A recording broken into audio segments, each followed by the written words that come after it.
नमस्कार साथियों, बहुत स्वागत है आपका श्री अरविंदो आईएएस में। और हम लोग चर्चा कर रहे हैं यहाँ इंडियन ज्योग्राफी की। जैसा कि आपको याद है कि लास्ट टाइम हमने एक हिमालय श्रेणी हम लोग पढ़ रहे थे। और हिमालय पर्वत जिस तरह से नदियों ने हिमालय पर्वत का डिवाइडेशन किया है, यानी कि नदियों ने जिस तरह से हिमालय पर्वत को बांटा है, हमने उसकी चर्चा इंडिया का एक मैप बनाकर कंप्लीट की थी। अगर आपको थोड़ा भी ध्यान आ रहा है, अपने लास्ट वीडियो का देखा तो अच्छा, आपको ये वीडियो तभी समझ में आएगा जब आप लास्ट वाला वीडियो देखेंगे, और उससे पहले के सभी वीडियो आप ज्योग्राफी के देख लीजिए। हमारी प्लेलिस्ट में सारे वीडियोस डले हुए हैं।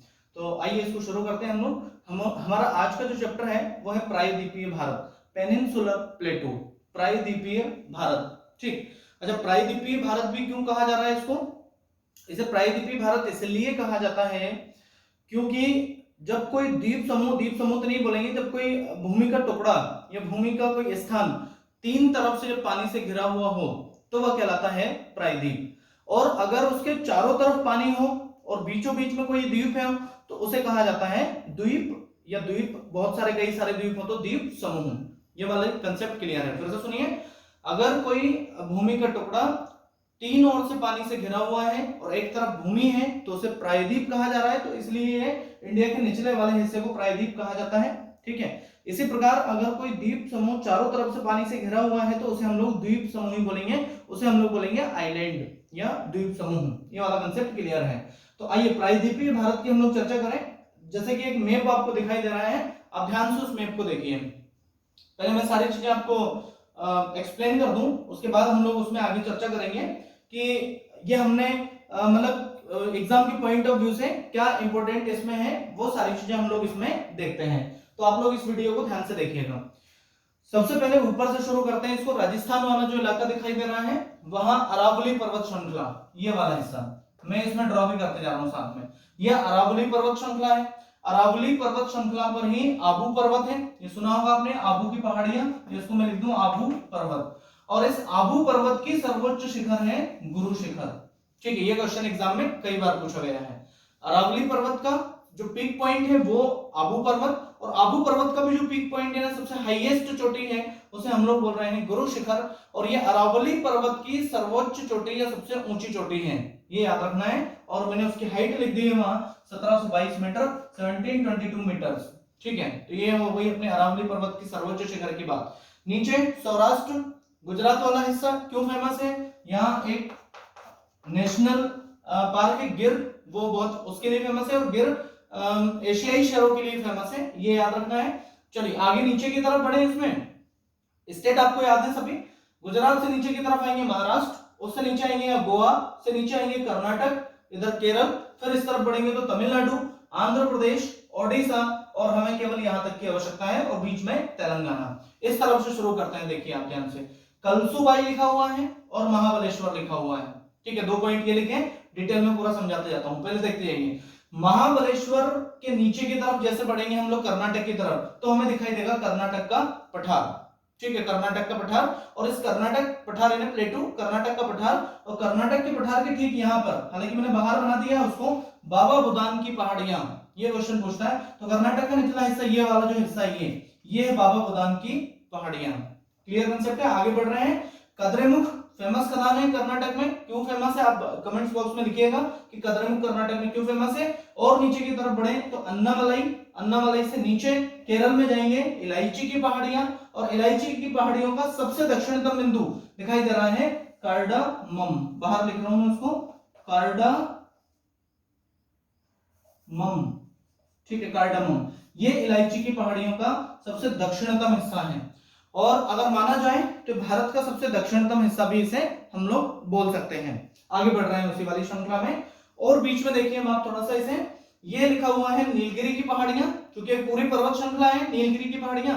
नीलगिरी की पहाड़ियों के नीचे की तरफ जैसे बढ़ेंगे पाल घाट, अभी घाटों की चर्चा रह गई है, पाल घाट, और उसके नीचे अनाईमुडी, और यहाँ साइड में डोडा बेट्टा। ये देखिए ध्यान से, डोडा बेट्टा और ये अनाईमुडी। यहां से क्वेश्चन हमेशा किसी ना किसी एग्जाम में पूछे जाते हैं। अब यहां से क्या क्वेश्चन पूछेगा एग्जाम में, वो देखिए आप, नीलगिरी की पहाड़ियों पर 2 पर्वत चोटियां दिखाई दे रही हैं, डोडा बेट्टा और अनाईमुडी। यहाँ अनाईमुडी ध्यान रखना, ये क्वेश्चन कई बार आया है। दक्षिण भारत की सर्वोच्च चोटी है, मैंने यहाँ इस पे ड्रॉ कर दिया है। तो अनाईमुडी दक्षिण भारत की सर्वोच्च चोटी, और डोडा बेट्टा दक्षिण भारत की दूसरी सबसे सर्वोच्च चोटी है, सेकंड नंबर की, और यह हो जाएगी फर्स्ट। दोनों की हाइट मैंने लिख दी है, यह है 2695 मीटर 2695 मीटर, और यह हो जाएगा 2637 मीटर। तो दक्षिण भारत की सर्वोच्च चोटी हो जाएगी अनाईमुडी, और दक्षिण भारत की दूसरी सबसे सर्वोच्च चोटी हो जाएगी डोडा बेट्टा। ठीक है, उस तरफ आगे की ओर बढ़ते हैं। ये तेलंगाना का पठार है, ध्यान रखना आंध्र प्रदेश और तेलंगाना दोनों राज्यों में स्थित है, ये तेलंगाना का पठार हो जाएगा। और ऊपर की तरफ बढ़े, अब मालवा वाले हिस्से में आ जाएंगे, मध्य प्रदेश वाला जो इलाका है मालवा का पठार, तो ये मालवा का पठार यहाँ मालवा के पठार के नीचे की ओर, यानी कि किस दिशा में, दिशाओं की चर्चा करेगा कभी भी एग्जाम में, मैंने मैप इसलिए बनाया है कि आपको दिशाएं याद हो जाएगी। आपसे पूछ लेगा वो कि विंध्याचल रेंज मालवा के पठार की किस दिशा में है, या सतपुड़ा रेंज विंध्याचल पर्वत के किस तरफ, विंध्याचल रेंज की किस तरफ है, तो ऐसे क्वेश्चन पूछे जाते हैं। तो मालवा के पठार के दक्षिण में विंध्याचल पर्वत, विंध्यन श्रेणी बोल सकते हैं, उसके ठीक नीचे सतपुड़ा पर्वत श्रेणियां, ये इंपॉर्टेंट कंसेप्ट है। उसके ठीक इस तरफ आ जाएंगे महादेव पर्वत श्रेणी, और नीचे की तरफ आ जाएगा अजंता की पर्वत श्रेणियां, क्योंकि महाराष्ट्र वाला हिस्सा आ जाता है, इसलिए अजंता की पर्वत श्रेणियां यहां हो जाएंगी। तो अब इसमें क्या इंपॉर्टेंट है वो देख लीजिए आप। ठीक है, चूंकि इस तरफ, अच्छा पहले इसको और थोड़ा सा मैं एक्सप्लेन कर दूं, फिर इस तरफ बढ़ता हूं वापस। तो ये अजंता की पर्वत श्रेणियां, यहाँ दंडकारण्य का पठार, छत्तीसगढ़ वाला हिस्सा नीचे की तरफ दंडकारण्य का पठार हो जाएगा। सबसे ऊपर मध्य प्रदेश में ऊपरी हिस्सा, उत्तर प्रदेश और बिहार के आसपास वाला इलाका, ये पूरा यूपी वाला हिस्सा, ये हो जाएगा बुंदेलखंड का पठार, जैसा कि दिखाई दे रहा है ऊपर बुंदेलखंड का पठार। उसके नीचे कुछ पर्वत श्रेणियां हो जाएंगी, भांडेर की पर्वत श्रेणियां और कैमूर की पर्वत श्रेणियां। बुंदेलखंड के दक्षिणी हिस्से में, दक्षिण पूर्वी हिस्सा बोल सकते हैं हम लोग, भांडेर की पर्वत श्रेणियां और कैमूर की पर्वत श्रेणियां। फिर और बड़े आगे बघेलखंड का पठार, ये भी सुना है आपने, बघेलखंड का पठार। उससे नीचे की तरफ और बढ़ेंगे तो मेकाल की पर्वत श्रेणियां। इस मेकाल की पर्वत श्रेणी का सर्वोच्च शिखर आपको याद रखना है अमरकंटक। यहाँ अभी सबके सर्वोच्च शिखर लिखेंगे हम लोग, अभी जब चर्चा करेंगे तब। तो ये मेकाल की सर्वोच्च शिखर हो जाएगा यहाँ अमरकंटक, यहाँ अमरकंटक स्थित है, याद रखिएगा। उसके ठीक नीचे की तरफ आए मेकल पर्वत श्रेणियों के नीचे तो हो जाएगा हजारीबाग का पठार। हजारीबाग के पठार के नीचे हो जाएगा छोटा नागपुर का पठार, झारखंड में, ध्यान रखिएगा ये झारखंड में है, छोटा नागपुर का पठार झारखंड। और उसके नीचे झारखंड की ही कैपिटल के नाम से एक पठार है वहां रांची का पठार, तो वह भी एक पठार हो जाएगा। क्लियर इतना कंसेप्ट है? आगे बढ़े, रांची के पठार से फिर और उस तरफ जाए हम लोग, तो हम लोग इस तरफ देखेंगे, आगे बढ़ेंगे तो पारसनाथ की पहाड़ियां दिखाई दे रही हैं, ये पारसनाथ की पहाड़ियां। इससे ऊपर की तरफ जाएं उत्तर दिशा में तो हमें दिखाई देंगी राजमहल की पहाड़ियां। क्लियर इतना कंसेप्ट है? और ये यहाँ जो दिखाई दे रहा है एक पॉइंट बनाया है मैंने, इसका नाम है अरमाकोंडा, ये आंध्र प्रदेश में स्थित है, ध्यान रखना। थोड़ा सा यहाँ है वो, हालांकि थोड़ा नीचे बना लेना उसको मैप में, आंध्र प्रदेश में। तो आंध्र प्रदेश में ध्यान रखना, ये जो अरमाकोंडा है ये पूर्वी घाट का सर्वोच्च शिखर है, ये इंपॉर्टेंट कंसेप्ट है। अच्छा, अब मैं जो चीज समझाना चाह रहा हूं वो देख लीजिए आप। ये वाला जो हिस्सा है ये कंप्लीट, ये कहलाता है पश्चिमी घाट, क्योंकि भारत का पश्चिमी हिस्सा है इसलिए पश्चिमी घाट। और इस तरफ ये वाला जो पूरा हिस्सा दिखाई दे रहा है आपको, ये कहलाता है पूर्वी घाट।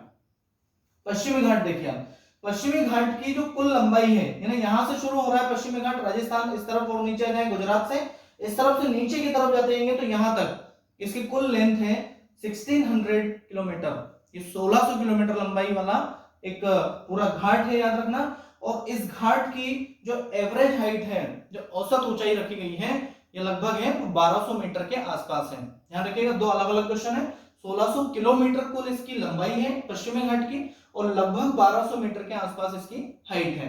पूर्वी घाट पर आ जाइए, पूर्वी घाट यहां से शुरू हो जाता है, और ये जो कंप्लीट हिस्सा है यहाँ इस तरफ चले जाए हम लोग, तमिलनाडु से ऊपर चले जाए, यहाँ आंध्र प्रदेश से ऊपर ओडिशा, और इतने वाले हिस्से में जो पूर्वी घाट की जो टोटल हाइट हमने दी है, एवरेज जो हाइट है उसकी, वो रखी गई है लगभग 600 मीटर के आसपास। और ये पूर्वी घाट का सर्वोच्च शिखर है अरमाकोंडा, आंध्र प्रदेश में स्थित है पूर्वी घाट का सर्वोच्च शिखर।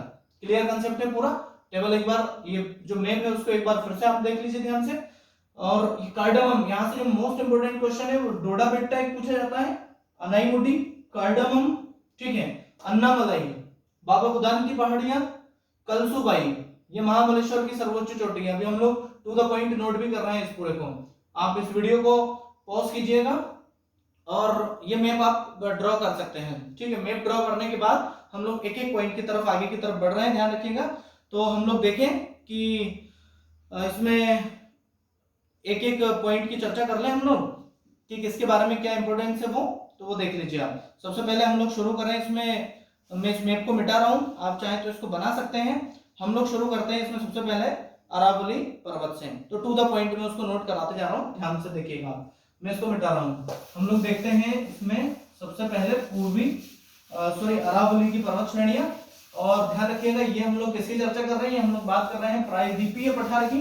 प्रायद्वीपीय पठार को बोलेंगे हम लोग इंग्लिश में पेनिनसुलर प्लेटू।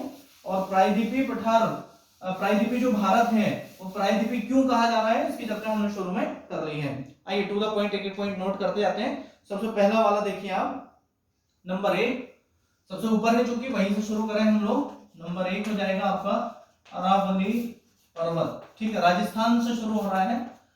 और आपको पता है कि हिस्ट्री की अगर चर्चा करें तो विश्व की सबसे पुरानी पर्वत श्रेणी है अरावली पर्वत, विश्व की बात कर रहे हैं हम लोग। ठीक है, तो अरावली पर्वत अगर मेजर पार्ट पूछा जाए आपसे एग्जाम में तो आप लिखेंगे राजस्थान।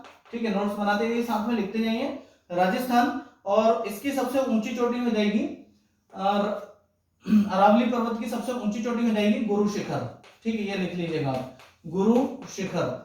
Guru Shikhar 1722 metre, 1722 metre. और ये है कहाँ, ये पर्वत है वहां माउंट आबू, तो आबू पर्वत पर। ठीक है, आबू पर्वत पर, ये इतना इसके बारे में याद रखना। अरावली पर्वत राजस्थान में स्थित है, उसकी सर्वोच्च चोटी हो जाएगी गुरु शिखर, जो कि आबू पर्वत है, उसे माउंट आबू पर्वत कहा जाता है, उस पर स्थित है। और गुरु शिखर की हमने उसमें हाइट भी लिख दी है, वो हो जाएगी 1722 मीटर। क्लियर कंसेप्ट है इतना? ठीक है, दूसरी चीज, अच्छा हम लोग अगर कभी आपसे पूछे कि ये जो प्रायद्वीपीय भारत अभी हमने बनाया था ये किस आकार का दिखाई देता है, तो आकार की अगर कभी चर्चा करें तो देखिए आप, ये इसको कुछ इस तरह से दिखाई दे रहा है, ट्रायंगल। यानी किस तरह का है प्रायद्वीपीय भारत, इस तरह से त्रिभुजाकार। ठीक है, आकार भी कभी कभी पूछ लेगा एग्जाम में, इसलिए उसको याद रखना चाहिए। किस तरह का हो जाएगा ये, त्रिभुजाकार हो जाएगा। ठीक, आगे बढ़े तो सेकंड पॉइंट हो जाएगा कि प्रायद्वीपीय भारत किस प्रकार की आकृति बनाता है, तो वह त्रिभुजाकार आकृति बनाता है, ये ध्यान रखना। और इस प्रायद्वीपीय भारत की जो हाइट है वो है लगभग 600 से 900 मीटर, ये हो जाएगा एवरेज हाइट। ठीक है, एवरेज हाइट यानी कि औसत ऊंचाई इसकी 600 से 900 मीटर के आसपास है, ये याद रखना है। क्लियर कंसेप्ट है इतना? आगे बढ़ रहे हैं। अब कौन कहां स्थित है, किस स्थिति, वो मैप में आप पूर्व पश्चिम उत्तर दक्षिण उसको आप लिख सकते हैं आसानी से। अब उसको मैप को एक दो बार बना के देख लीजिएगा तो हो जाएगा। ठीक है, अब जैसा मान लीजिए कि मैं अगर ये कोई अरावली पर्वत बना दूं, ये मान लीजिए मैंने इसको नाम दे दिया अरावली पर्वत। ठीक है, इस अरावली पर्वत में ध्यान रखना दिशाएं आपको याद ही है, इस तरफ, इस तरफ, इस तरफ और इस तरफ। दिशाएं देख लो आप, ये नॉर्थ, साउथ, ईस्ट और वेस्ट। तो अरावली पर्वत की जो पश्चिम दिशा दिखाई दे रही है, पश्चिमी भाग, यहां से दो नदियों का उद्गम होता है, ध्यान रखना। एक नदी है यहाँ माही और दूसरी नदी हो जाएगी यहाँ लूनी। तो माही और लूनी नदियों का उद्गम हो जाएगा अरावली पर्वत के पश्चिम दिशा से। ठीक है, ये याद रख लीजिए आप। फिर आगे बढ़े, पूर्व दिशा जो इसकी है, पूर्व दिशा, तो अरावली पर्वत की इस तरफ से एक नदी निकलती है, नदी का नाम है बनास। ये माही और लूनी किस दिशा से, ये वेस्ट यानी कि पश्चिम दिशा से बहने वाली निकलने वाली नदियां, यहाँ से इनका उद्गम है। और ये ईस्ट यानी कि पूर्व दिशा से निकलने वाली नदी हो जाएगी बनास। तो अरावली पर्वत की पूर्व दिशा और पश्चिम दिशा से अगर कभी एग्जाम में चर्चा करें तो आप आसानी से उसके बारे में बता सकते हैं। क्लियर कंसेप्ट है इतना? ठीक है, आगे बढ़ते हैं हम लोग सेकंड पॉइंट की तरफ। ये उम्मीद करें कि पूरा समझ में आ गया होगा। नंबर 2 लिखिए आप, मालवा का पठार। सेकंड पॉइंट मध्य प्रदेश की दृष्टि से तो बहुत ही इंपॉर्टेंट है, एमपीपीएससी के हिसाब से भी मोस्ट इंपॉर्टेंट है मालवा का पठार। चलिए सेकंड पॉइंट हो जाएगा हमारा मालवा, मालवा का पठार। ठीक है, प्लेटू ऑफ मालवा। मालवा के पठार के बारे में दो तीन चीजें मोस्ट इंपोर्टेंट है। क्या क्या? एक तो ये मध्य प्रदेश के साथ साथ सीजी छत्तीसगढ़ में भी फैला हुआ है, तो मध्य प्रदेश और छत्तीसगढ़ दो राज्यों में इसका विस्तार हो जाएगा, ये याद रखिए। दूसरा, अच्छा ज्वालामुखी चट्टानों से बना हुआ एक पठार है, ज्वालामुखी चट्टान। ठीक है, अब ज्वालामुखी चट्टान के लिए आपको फिजिकल ज्योग्राफी थोड़ी सी पढ़नी पड़ेगी, हालांकि वो हम लोग कभी इन फ्यूचर जब कभी वीडियोस बनेंगे उस पर तो हम लोग चर्चा करेंगे। एक लाइन में क्लियर कर देता हूँ, ज्वालामुखी चट्टान क्या होती है? वे चट्टानें जिनका निर्माण ज्वालामुखी के लावे से होता है। ज्वालामुखी से निकलने वाला जो लावा है उसके कारण जिन चट्टानों का निर्माण, क्योंकि ज्वालामुखी मान लीजिए कि ये एक ज्वालामुखी है, ठीक है, वोल्केनो से ये बाहर लावा, ठीक है, ये लावा निकल रहा है। इस लावा के बाहर की तरफ, नीचे की तरफ जब ये आ जाएगा यहाँ, तो ये कुछ इस तरह से जमना शुरू हो जाता है और इस प्रकार जिन चट्टानों का निर्माण होता है वो चट्टानें कहलाती हैं ज्वालामुखी चट्टानें, ठीक है, यानी कि वोल्केनिक रॉक्स, ज्वालामुखी चट्टान। तो मालवा का पठार इन्हीं के कारण बना हुआ है, ठीक है। कई सारी नदियों का उद्गम है वैसे तो इससे, जैसे चंबल नदी, बेतवा, ठीक है, इन सारी कई और इसके अलावा भी बहुत सारी नदियां मालवा के पठार से उद्गमित होती हैं, ठीक है। तो ये याद रखिएगा इसके बारे में, सेकंड वाला पॉइंट।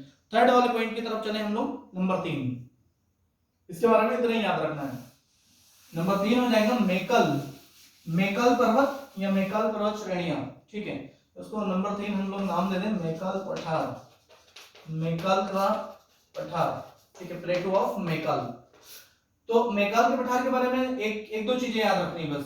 एक तो इसका जो मेजर पार्ट है वो छत्तीसगढ़ में है, सबसे पहला पॉइंट हो जाएगा यहाँ से फैक्ट के रूप में। और सेकेंड वाला याद रखना है इसमें, इसका जो सर्वोच्च शिखर है मेकल के पर्वत का वो हो जाएगा अमरकंटक। अभी हमने मैप में भी ड्रॉ किया था कि मेकल के पठार का सर्वोच्च शिखर कौन सा हो जाएगा?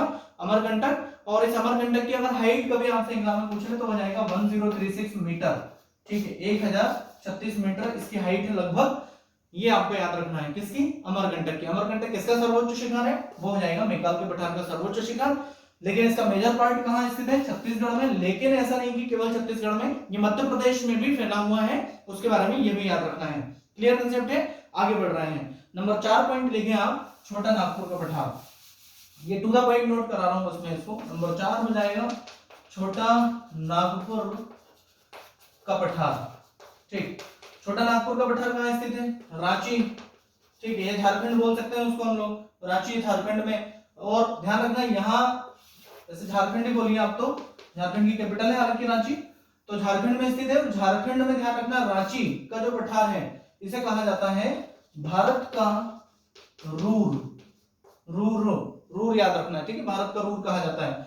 क्यों रूर? मतलब खनिज पदार्थ, ठीक है, मिनरल्स, खनिज पदार्थ, बहुत ज्यादा मात्रा में यहाँ खनिज पदार्थ पाए जाते हैं, इसलिए इसे भारत का रूर कहा जाता है। किसे? छोटा नागपुर का पठार। छोटा नागपुर के पठार कहाँ स्थित है? झारखंड में, ठीक है। इसे यहाँ रांची स्थित है। इसे क्या कहा जाता है? इसे भारत का रूर कहा जाता है। क्यों? क्योंकि यहाँ बहुत ज्यादा मात्रा में मिनरल्स यानी कि खनिज पदार्थ पाए जाते हैं, इसलिए इसे भारत का रूर कहा जाता है। क्लियर कंसेप्ट है? आगे बढ़ रहे हैं अगले पॉइंट की तरफ। नंबर 5, ठीक है, जो भी है पॉइंट आपका उसको लिख लीजिए आप। नंबर 5 हो जाएगा आपका सतपुड़ा की पहाड़ियां।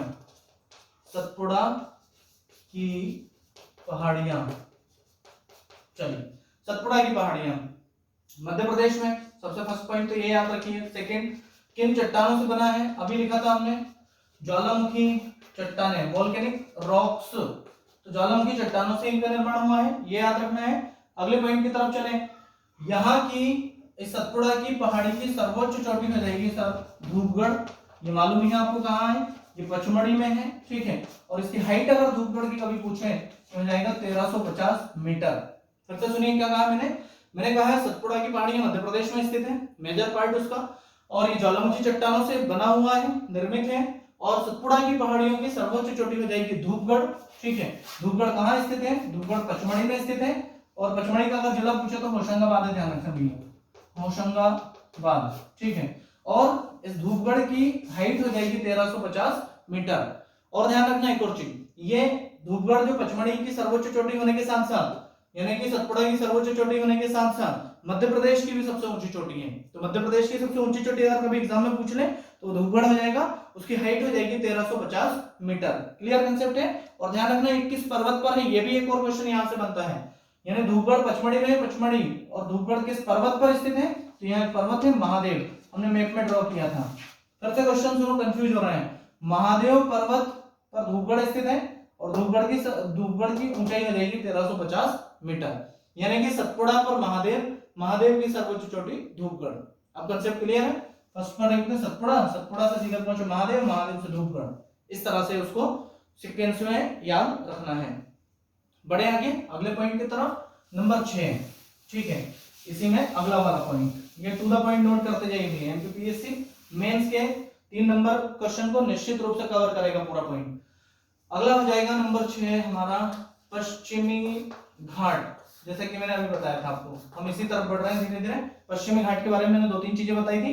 मैंने उसकी एवरेज हाइट आपको बता दी है, उसकी कुल लंबाई भी मैंने आपको बता दी है। अब पश्चिमी घाट के बारे में 1-2 चीजें और जो मोस्ट इंपोर्टेंट है वो याद रख लीजिए। ठीक है, गोवा के पास से निकलती है एक रेखा 60 डिग्री उत्तरी अक्षांश रेखा। ठीक है, अक्षांश रेखाएं वे रेखाएं होती हैं जो किसी भी स्थान को पूर्व से पश्चिम या पश्चिम से पूर्व की ओर जोड़ती हैं, कुछ इस तरह से। इन रेखाओं को हम लोग क्या नाम देते हैं? इन रेखाओं को हम लोग बोलते हैं अक्षांश रेखाएं। ठीक है, जबकि उत्तर से दक्षिण अगर कोई रेखा मिला रही है किसी स्थान को, तो इन रेखाओं को हम लोग नाम देते हैं देशांतर रेखाएं। ठीक है, लॉन्गिट्यूड लैटिट्यूड। तो अक्षांश रेखाएं और देशांतर रेखाएं, मैंने क्या कहा, हमें किन से लेना देना है? हमें लेना देना है 16 डिग्री उत्तरी अक्षांश से। तो ये मैंने बना दी 16 डिग्री नॉर्थ लैटिट्यूड, ये हमने अक्षांश रेखा बना दी है। मान लीजिए तो देशांतर रेखा को मैं यहां से हटा देता हूं, हमें इससे लेना देना है। अब इसके बारे में क्या कंसेप्ट है, ध्यान रखना है। ये जो रेखा है ये इस पश्चिमी घाट को 2 भागों में बांटती है। कौन कौन से 2 भाग? एक हो जाएगा उत्तरी और दूसरा हो जाएगा दक्षिणी। एक और चीज, पश्चिमी घाट का एक और नाम सहयाद्री। ठीक है, ऊपर लिख दिया बोर्ड पर मैंने सहयाद्री। तो ये सहयाद्री को किन 2 भागों में बांट रही है? उत्तरी सहयाद्री, या फिर से लिख दूं उसको मैं, उत्तरी सहयाद्री, और ये हो जाएगा दक्षिणी सहयाद्री। उत्तरी सहयाद्री और दक्षिणी सहयाद्री में बांटने का काम कौन कर रहा है? 16 डिग्री उत्तरी अक्षांश रेखा। क्लियर कंसेप्ट है, आगे बढ़ रहे हैं। अब जब हमने 2 भागों में बांट दिया है, तो जो उत्तरी सहयाद्री आपको दिखाई दे रहा है, उस उत्तरी सहयाद्री की जो सर्वोच्च चोटी है वो हो जाएगा कलसुबाई। कलसुबाई किसकी सर्वोच्च चोटी हो गई है? ये उत्तरी सहयाद्री की सर्वोच्च चोटी हो गई कलसुबाई। हमने अभी मैप में उसको ड्रॉ किया था। क्लियर कंसेप्ट है। हाइट कभी एग्जाम में इसकी पूछ ले, हो जाएगा 1664 मीटर, 1664 मीटर। उत्तरी सहयाद्री की सर्वोच्च चोटी कलसुबाई, उसकी हाइट हो जाएगी 1664 मीटर। उसी प्रकार दक्षिणी सहयाद्री दिखाई दे रहा है, तो दक्षिणी सहयाद्री की सर्वोच्च चोटी हो जाएगी कद्रेमुख। कद्रेमुख, ठीक है। और इसकी हाइट अगर कभी पूछ ले तो हो जाएगा 1892 मीटर, 1892 मीटर। तो ये दक्षिणी सह्याद्री की सर्वोच्च चोटी और ये उत्तरी सह्याद्री की सर्वोच्च चोटी हो जाएगा। क्लियर है। तो ये तो हो गया किसका भाग, ये पश्चिमी घाट का एक भाग हो गया। यानी कि पश्चिमी घाट को हमने क्या नाम दे दिया, सह्याद्री पर्वत। और हमने ये कहा है कि 16 डिग्री उत्तरी अक्षांश रेखा ये बना भी दी हमने। ये इस पश्चिमी घाट को 2 भागों में बांटता है, उत्तरी सह्याद्री में और दक्षिणी सह्याद्री में, नॉर्थ और साउथ। उत्तरी सह्याद्री की सर्वोच्च चोटी कलसुबाई, हाइट हो जाएगी 1664 मीटर। दक्षिणी सह्याद्री की सर्वोच्च चोटी हो जाएगी कद्रेमुख, ठीक है, और हाइट हो जाएगी 1892 मीटर। इसी पश्चिमी घाट में हम लोग बढ़ रहे हैं आगे की तरफ। तो अगला पॉइंट आप इसमें नोट कीजिए, महाबलेश्वर किसका भाग, वो भी पश्चिमी घाट के ही भाग है, इसलिए मैं इसको लिखा रहने दे रहा हूं। तो हमें मतलब है महाबलेश्वर से, ये लिखा मैंने महाबलेश्वर, मैप में हमने इसको भी ड्रॉ किया था महाबलेश्वर को, ठीक है। महाबलेश्वर, यहां से 1-2 चीजें याद रखनी है, ठीक है। एक तो महाबलेश्वर का जो सर्वोच्च पॉइंट है वो हो जाएगा बिल्सन बिंदु, ठीक है, बिल्सन बिंदु, बिल्सन पॉइंट बोल सकते हैं हम लोग उसको। तो बिल्सन पॉइंट ध्यान रखना, महाबलेश्वर का सर्वोच्च ऊंची चोटी हो जाएगी, या सर्वोच्च हाइट इसकी हो जाएगी। और एक और चीज याद रखना है, 1-2 पॉइंट और हैं, जैसे कि महाबलेश्वर में एक ऑर्थर पॉइंट भी है, घूमने लायक है, ठीक है, विजिट करने लायक जगह है। महाबलेश्वर सबसे सुंदर हिल स्टेशन है पूरे इंडिया का, ध्यान रखना। तो एक तो महाबलेश्वर हो जाएगा, एक तो ऑर्थर सीट पॉइंट हो जाएगा इसमें, ऑर्थर सीट भी लगा दो इसमें आगे, ऑर्थर सीट पॉइंट। और एक और याद रखना है, एक और पॉइंट याद रखना, नीडल होल पॉइंट, ठीक है। जैसे बिल्सन पॉइंट लिखा है, तो बिल्सन पॉइंट हमने क्यों दिया है नाम, क्योंकि ये महाबलेश्वर का सर्वोच्च शिखर यानी कि हाईएस्ट पॉइंट है।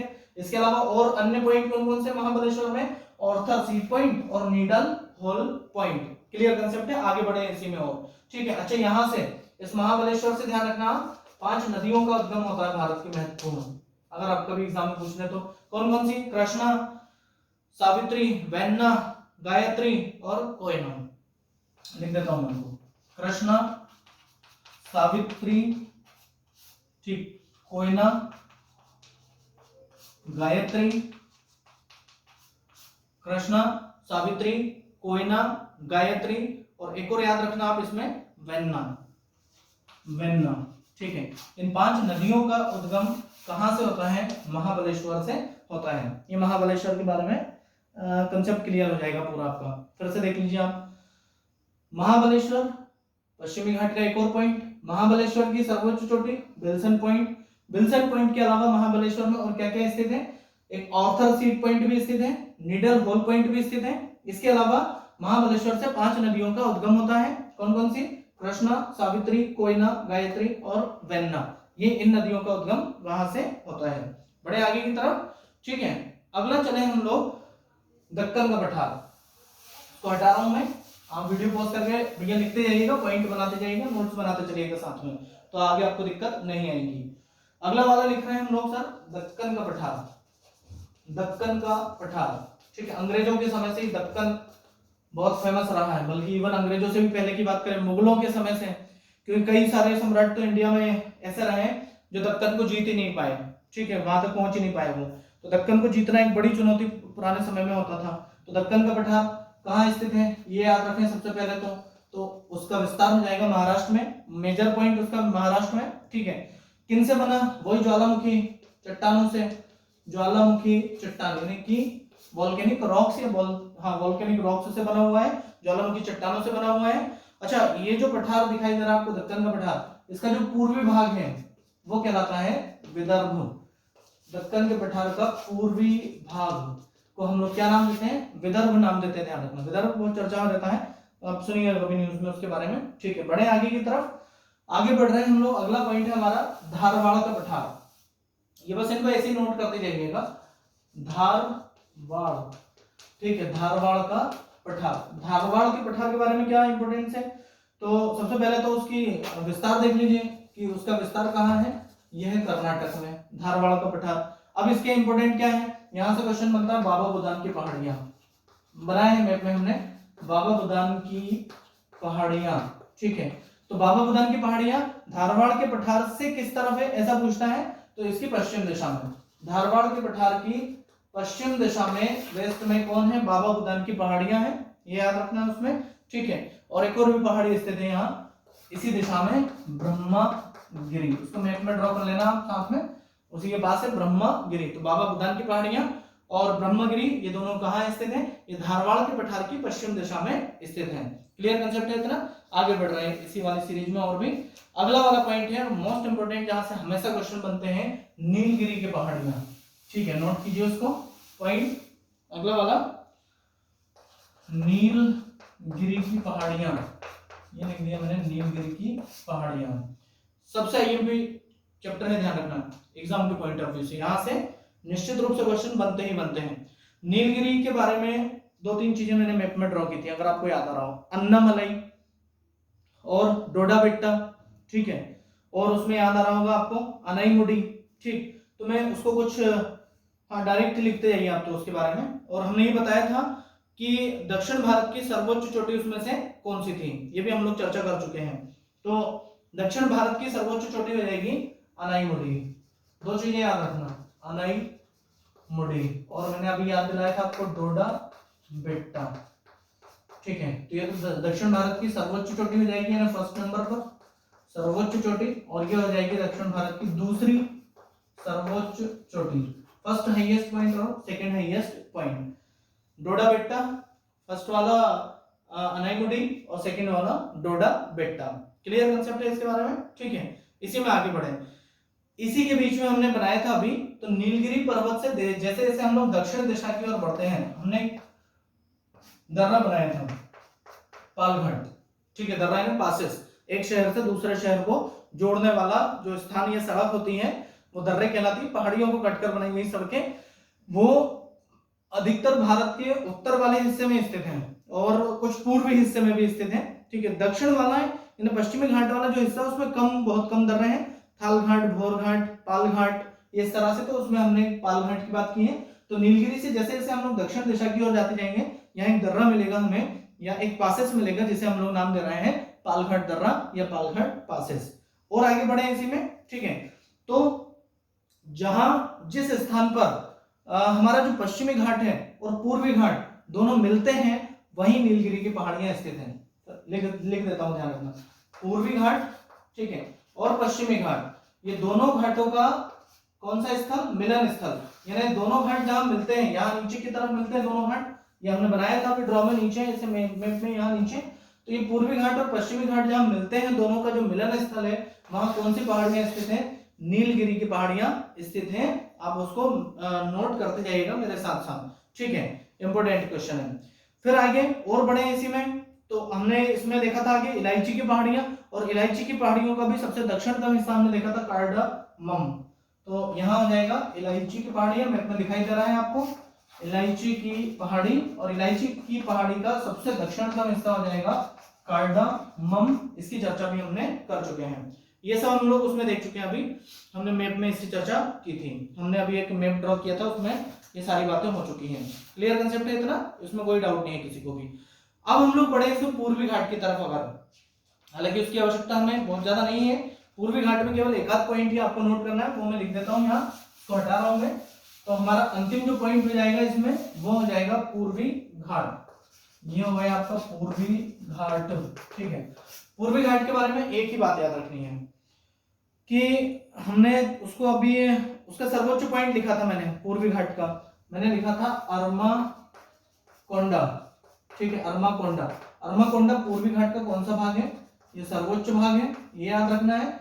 और इसमें क्या हाइट कभी अगर पूछे, इसकी हाइट तक तो जाएगा नहीं, लेकिन हाँ ये जरूर पूछेगा आपसे कि कहाँ स्थित है, तो ये इसकी स्थापना आप बता देना, आंध्र प्रदेश। तो पूर्वी घाट का सर्वोच्च शिखर अरमाकोंडा जो कि आंध्र प्रदेश में स्थित है, ये याद रखना। और ध्यान रखना पूर्वी घाट को, ये वाला जो घाट है पूर्वी घाट, हमने अभी चर्चा की थी इसकी, और ये इस तरफ से निकल जाएंगे तो इस तरफ हो जाएगा हमारा पश्चिमी घाट। ठीक है, इस तरह से कुछ। तो हम इस पूर्वी घाट की बात कर रहे हैं। इस पूर्वी घाट को ध्यान रखना 3 भागों में बांटा गया है, फर्स्ट, सेकंड और थर्ड। ये इधर से शुरू करते हैं, फर्स्ट, सेकंड और ये थर्ड, उससे कोई फर्क नहीं पड़ रहा, लेकिन ये जिस तरफ हम लोग ऊपर की तरफ बढ़ते जाए तो इसे नाम दिया गया है उत्तरी घाट या उत्तरी पहाड़ी। ठीक है, ऐसे याद रखना। तो उत्तरी पहाड़ी, पूर्वी घाट का सबसे उत्तरी हिस्सा, पूर्वी घाट का जो मध्य वाला हिस्सा दिखाई दे रहा है बीच में, उसे नाम दिया गया है कडप्पा पहाड़ी। ठीक है, कडप्पा पहाड़ी, उत्तरी पहाड़ियां, कडप्पा पहाड़ियां मध्य वाला स्थान है उसका, और जो सबसे आखिरी वाला स्थान उसका नीचे की तरफ दिखाई दे रहा है, उसे नाम दिया गया है, यहाँ चूंकि तमिलनाडु है इसलिए तमिलनाडु की पहाड़ी। मतलब कि पूर्वी घाट को कितने भागों में बांट दिया है? 3 भागों में।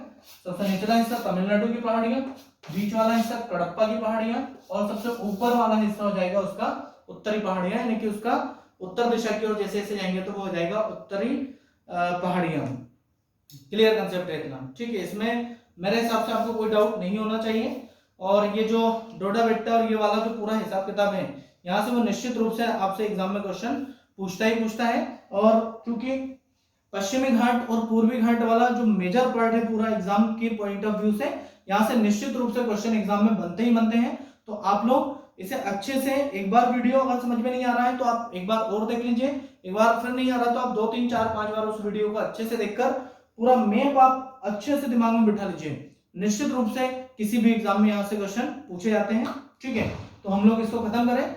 हम लोग प्रायद्वीपीय भारत में जो सेकेंड पार्ट अभी हम लोग इसमें देखेंगे, वो हम लोग देखेंगे भारत के दर्रे, पाल घाट, भोर घाट। ठीक है, ये कुछ दर्रे जो अभी रह गए, दर्रे वाला एक पूरा टॉपिक रह गया, तो उसको हम मैप के हिसाब से हम ड्रा कर लेंगे, और हम लोग ये देख लेंगे कि जो दर्रे हैं, पासेस हैं, वो किस शहर से किस शहर को जोड़ते हैं। कुछ ऐसे भी पासेस हैं, ध्यान रखना, जो इंडिया से चाइना को, ठीक है, इंडिया से नेपाल को, इंडिया से पाकिस्तान को, ये ऐसे भी जोड़ते हैं। तो देश से देश भी जुड़े हुए हैं, शहरों से शहरों को भी जोड़ा गया है। क्लियर कंसेप्ट है सभी? बढ़े आगे। तो आज के वीडियो में हम लोग यही सारी कहानी हमारी खत्म करते हैं। तो इसका जो सेकेंड पार्ट अभी बचा हुआ है पेनिनसुलर प्लेटो का, प्रायद्वीपीय भारत का, उसकी चर्चा सर हम लोग अगले वीडियो में करेंगे और हम लोग उसमें देखेंगे भारत के दर्रे। तो ये वीडियो आपको कैसा लगा? अगर अच्छा लगा है तो ज्यादा से ज्यादा इसको लाइक कीजिए, शेयर कीजिए, और अगर आपने अभी तक आपका अपना YouTube channel Shri Aurobindo IAS को सब्सक्राइब नहीं किया है तो प्लीज सब्सक्राइब कर लीजिए और बेल आइकन भी प्रेस कर दीजिए ताकि आने वाले वीडियोस के नोटिफिकेशन आप तक आसानी से पहुंच सकें। Thank you so much.